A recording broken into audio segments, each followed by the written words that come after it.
Hey guys, welcome back to part 3 of Happy Client Web Build.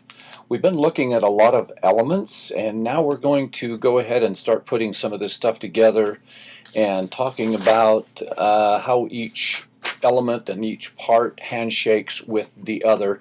So what I'm going to do is I'm going to start here. We're in Visual Studio, and I'm going to start here and putting some code in, and then I'm going to just go ahead and paste a lot of this other code in because I don't want to spend a lot of time here just basically having you watch me type out code. I'm going to show you how some of this stuff goes together and some of its effects, and then I'm going to go ahead and paste the whole code in and just kind of point out some things that I feel like is important that we go a little deeper in. So I'm going to start off with this little part here. Okay, now in the head right here, what I'm going to do is put in style section here. Then we're going to come down into the body, and we're going to put in the head. Okay. Now this head right here, this was going to be where the navigation goes here. Okay. And then we're going to be putting in another header here, and this is where the Riva Lorraine icon text goes. Okay, remember I talked to you about the fact that they were using just the Riva Lorraine as the word and the text as an icon more than a visual icon. Then we're going to do a section here, and we've got an H3 that we're putting in, and in this section here, this is the product. This will be where the product display is at, and a lot of this stuff will make a lot more sense as we go in and look at some of this. Okay, and then on the section here, we're going to do another H3, and this is basically the separation bar that we talked about. Okay, and then we're going to do another section here, and this section is going to have an H3, and this H3 is basically saying that this is your nav wrap. Okay, and we'll go over that just a little bit more, but essentially what you're doing is you've got a section here that is wrapping all of these navs, because you're doing another section down in here, and this section will have everything in here. These are your nav, I'm sorry, get out of there. This is your nav links that we had the images, where I talked to you a little bit about the images were links to like kitchen and stuff of that nature. So we're going to have that there, and then we're going to have down in here, we're going to put in, got a section, so we're going to put in another section here, the H3, and again this is another separator bar, and then we're coming in here with section again, H3, and this is going to be the product. This is where we're going to display our products, and so we have to have a wrap here as well on those products, and so we're sticking sections inside of these wraps so that we can control them, so we can make the site responsive and stuff of that nature. And this is basically, in here we're going to have unique products. Oops, if I can spell that, unique products. This will be unique product 1, 2, 3, and 4. And this is how we're going to be putting a lot of this stuff together, guys. So this is a basic framework here, and then I'm going to be putting the CSS up in here. I've got to save that before this will actually appear over here. You got to do a save here. Okay, so I'm going to put some of the style in here so that you can see how this affects all of this. And then once I have the styling in here, and I'll go over some stuff on the styling, and then we'll put the styling over in its own file, and we will link to that over into its own file. So this is the code here. This is everything that we have in the code here. And this is all of the styling. Now when I refresh this, you'll see Good night. I learned how to save. Okay, so when I refresh this, you'll see here. Now let me show you on this indicator here on this block out. This is what we were planning on trying to accomplish, because this, of course, is what we're heading for in the site. So we've got these locations up here that we need to put this in, and this is our production, our product display section here, and then we've got a separator, and then we have picture links, and we've got a separator, and then we have pictures of our product here that the consumer can look at. And so this is the code that's doing that, and again, as I bring this over, you can see that this is what the code is doing. So we're kind of well on our way in structuring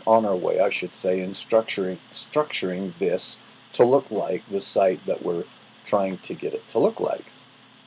Okay, so one thing I wanted to bring across, first off, when we start setting this up so that it goes into the database and starts bringing these images out, well, not from the database, we'll be converting this to PHP. Instead of HTML, it will be .php. And it's just as simple as going in and changing that HTML. You'll go into your file and you'll change that to PHP. I'll walk you through that and show you how we're going to do that and why we do that.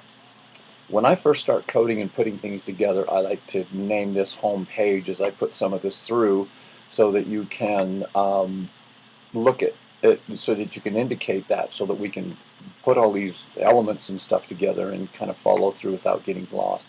But as we add this, as we put this up to your hosting company, as we FTP this material and these files and stuff up, this has to be an index, INDEX. So it'll be index.php, because when someone goes to your DNS, your URL, be it whatever it is, in this case rivalorraine.com, it goes into that file section within the server, and it's looking for index.php. So index.php will essentially be your home page, and then you'll link everything out from there.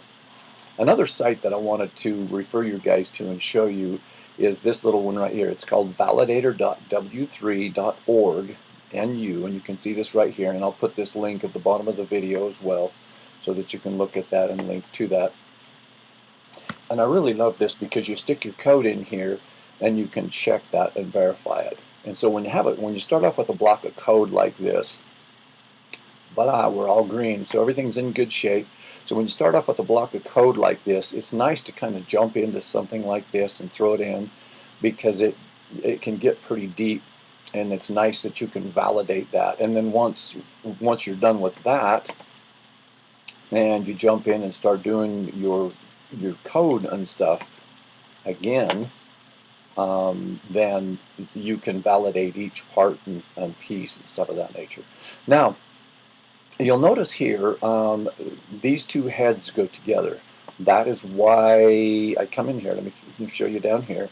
These two headers, I have no space. I like to keep those together because I know that they're going to be a unique little family right here that are going to work together, and I might even wrap these in a section as we go through and start doing some of that, because this is your head. This is the part that I mentioned to you in this right here when we were talking about Trello.